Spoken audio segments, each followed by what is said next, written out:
Ferme les yeux, lentement. Laisse le monde s'éloigner. Le bruit, les pensées, le temps, tout peut attendre. Inspire profondément, puis expire. Encore une fois, plus lentement. Tu es ici, présent, calme. Imagine maintenant une nuit douce, un silence presque parfait, seulement troublé par un vent léger et un piano lointain. Tu marches, seul, dans une rue ancienne, éclairée par des lumières tremblantes. Chaque pas résonne doucement, comme un souvenir. L'air est froid, mais pas désagréable. Il y a quelque chose dans cette nuit, quelque chose que tu ne peux pas encore expliquer. Une histoire, pas juste une histoire, mais une émotion, une vie, un amour, une perte. Tu ne regardes pas cette histoire, tu vas la ressentir. Chaque mot, chaque silence, chaque souffle, comme si tu y étais, comme si tu vivais à travers elle. Laisse ton esprit s'ouvrir, laisse ton imagination prendre le relais, parce que ce que tu vas entendre n'est pas une simple histoire d'amour, c'est une histoire qui marque, une histoire qui reste. Maintenant, écoute. Paris. La nuit tombe doucement sur les boulevards. Les lanternes s'allument une à une, comme si la ville elle-même retenait son souffle. Dans cette ville où tout s'achète, où tout se vend, même les sentiments. Il existe des femmes que l'on admire, mais que l'on ne sauve jamais. Marguerite Gauthier. Son nom circule dans tous les salons. On le murmure, on le désire, on le juge. Elle apparaît toujours entourée de lumière, des robes somptueuses, des bijoux éclatants, des rires qui attirent, et toujours des camélias. Blanc quand elle est disponible, rouge quand elle ne l'est pas. Un code, un jeu, une illusion. Mais personne ne voit ce qui se cache derrière. Les nuits sans sommeil, les silences après les fêtes, les regards vides quand tout le monde est parti. Marguerite vit vite, trop vite, comme si elle savait qu'elle n'avait pas beaucoup de temps. Parce qu'au fond, il y a cette maladie, toujours là, invisible, mais présente, la tuberculose. Elle ne la tue pas encore, pas complètement, mais elle la ronge, jour après jour. Et Marguerite le sait, alors elle brûle sa vie, plus fort, plus vite, plus dangereusement. Un soir, dans un théâtre rempli de regards, quelqu'un l'observe. Pas comme les autres, pas avec envie, pas avec possession, avec inquiétude. Armand Duval. Il la connaît déjà, pas personnellement, mais de loin. Il a entendu parler d'elle, de sa beauté, de sa réputation, de sa vie. Et pourtant, quand il la voit, ce n'est pas ça qu'il remarque. C'est sa fatigue, cette façon qu'elle a de sourire sans y croire. Leurs regards se croisent, et dans ce moment, quelque chose change. Pas encore de l'amour, mais quelque chose qui pourrait le devenir. Armand trouve un moyen de la rencontrer. Il est maladroit, hésitant. Il ne sait pas comment parler à une femme comme elle, mais il essaie. Et Marguerite, au début, s'amuse. Encore un homme, encore un admirateur. Mais très vite, elle remarque quelque chose. Il ne joue pas, il ne ment pas, il ne cherche pas à l'impressionner. Il est sincère. Et ça, c'est dangereux. Parce que la sincérité, dans son monde, n'existe pas. Ou alors, elle détruit tout. Armand revient, encore et encore. Il ne demande rien, il est là, simplement. Et peu à peu, Marguerite baisse sa garde. Un mot, un regard, un silence partagé. Et un jour, elle comprend qu'elle attend sa présence. C'est là que tout bascule, parce qu'aimer, pour elle, ce n'est pas un jeu, c'est un risque qu'elle ne peut pas se permettre, mais qu'elle prend quand même. Elle tombe amoureuse, pas comme avant, pas superficiellement, profondément. Et pour la première fois, elle imagine une autre vie, une vie sans mensonge, sans client, sans masque, juste avec lui. Alors elle fait l'impensable, elle quitte tout, Paris, les salons, les hommes, elle choisit Armand. Ils partent, loin. Et pour la première fois, Marguerite respire. Le matin, elle se réveille sans maquillage, sans rôle. Armand la regarde, comme si elle était la seule chose importante au monde. Et elle apprend à être aimée, vraiment. Les jours deviennent simples, des promenades, des rires, des silences paisibles. Et dans cette simplicité, elle trouve quelque chose qu'elle n'a jamais eu, la paix. Mais le bonheur, dans les histoires comme celle-ci, n'est jamais éternel. Quelque chose approche, lentement, inévitablement. Le passé. Et il est sur le point de tout détruire. Le bonheur est une chose fragile. Il suffit d'un regard, d'un mot, d'une présence pour qu'il se fissure. Et ce jour-là, quelqu'un arrive. Un homme, silencieux, droit, implacable. Le père d'Armand. Il observe la maison, simple, paisible, trop paisible. Puis il la voit, Marguerite, sans artifice, sans richesse, sans masque. Et pendant une seconde, il comprend. Oui, son fils l'aime, et peut-être qu'elle l'aime aussi. Mais ça ne change rien, parce que dans son monde, l'amour n'efface pas le passé. Il ne crie pas, il ne l'insulte pas, il parle calmement, et c'est pire, il lui raconte l'avenir, pas celui qu'elle espère, celui qui les attend vraiment. Les regards, les murmures, le rejet, une famille détruite, une sœur qui ne pourra jamais se marier, un nom sali. Et puis, il lui demande quelque chose. Non, il lui demande tout. Quitter Armand, disparaître, l'effacer de sa vie. Marguerite ne répond pas tout de suite, parce qu'à cet instant, tout ce qu'elle est, tout ce qu'elle a construit, tout ce qu'elle espérait, est en train de s'effondrer. Elle pense à Armand, à ses yeux, à sa voix, à sa façon de l'aimer sans condition.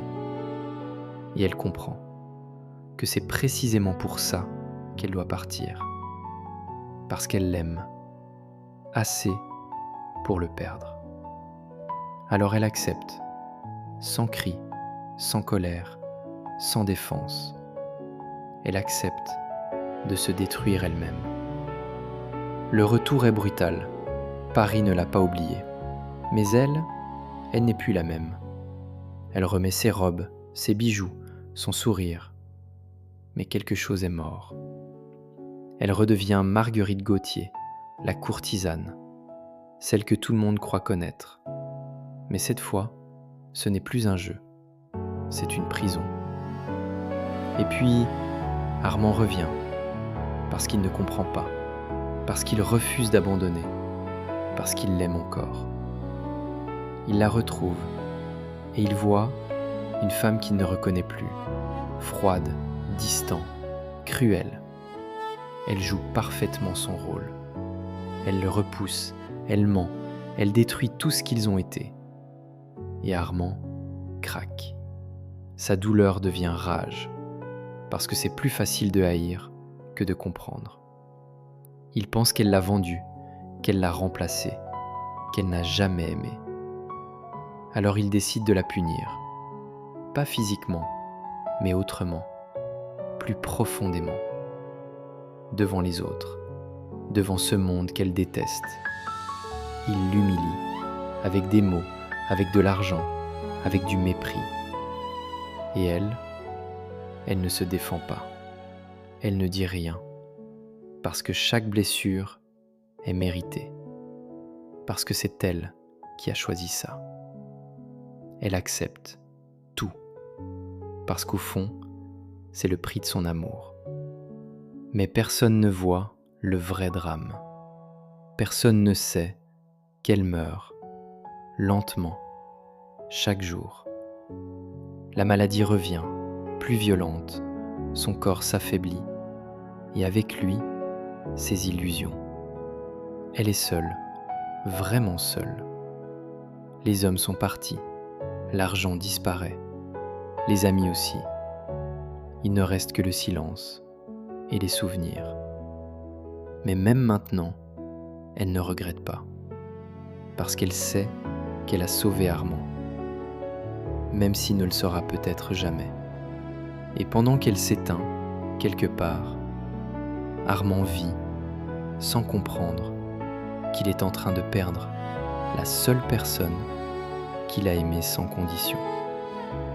Mais la vérité approche, et quand elle éclatera, il sera déjà trop tard. Il y a un moment, dans certaines vies, où tout s'effondre en silence. Pas de cris, pas de scène, juste une disparition progressive.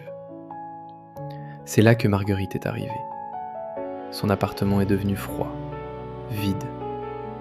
Les rideaux restent tirés, la lumière entre à peine. Les fleurs ont disparu, les rires aussi. Il ne reste plus que l'écho de ce qu'elle était. La maladie ne se cache plus, elle s'impose. Chaque souffle devient difficile, chaque mouvement un effort. Son corps s'efface, mais son esprit reste accroché à une seule chose, Armand. Elle pense à lui chaque jour, à la campagne, au soleil, à ces instants où elle était quelqu'un d'autre, quelqu'un de libre. Mais ces souvenirs ne la réconfortent plus. Ils la détruisent, parce qu'ils lui rappellent ce qu'elle a perdu. Et pourtant, elle ne regrette toujours pas une seconde, parce qu'au fond d'elle, elle sait. Elle a choisi l'amour, même si cet amour l'a condamnée. Pendant ce temps, Armand vit, ou du moins, il essaie. Mais quelque chose ne va pas. La colère s'est dissipée, et à sa place, il ne reste qu'un vide, un doute. Et si elle ne l'avait pas trahi ? Cette pensée le hante, de plus en plus, jusqu'à devenir impossible à ignorer. Alors il cherche, il interroge, il creuse. Et peu à peu, la vérité commence à apparaître, fragment par fragment. Le père, la visite, la demande, le sacrifice. Armand s'arrête. Le monde autour de lui disparaît, parce que tout ce qu'il croyait vient de s'effondrer. Elle ne l'a jamais trahi, elle l'a protégée, et lui, il l'a détruite. Chaque mot qu'il lui a dit revient, chaque humiliation, chaque regard. Et soudain, il comprend qu'il a brisé la seule personne qu'il aimait vraiment. Alors il court, pas pour fuir, mais pour réparer. Il traverse Paris, comme un homme poursuivi par ses propres erreurs, comme si le temps pouvait encore être rattrapé. Mais le temps ne revient jamais. Dans sa chambre, le silence est total. Marguerite est allongée, si faible qu'elle semble déjà absente. Ses mains tremblent. Ses yeux se ferment parfois, un peu trop longtemps. Et pourtant, elle attend, sans vraiment savoir pourquoi. Peut-être qu'au fond d'elle, elle espère encore. Un dernier regard, une dernière présence. Armand entre. Trop vite, trop tard.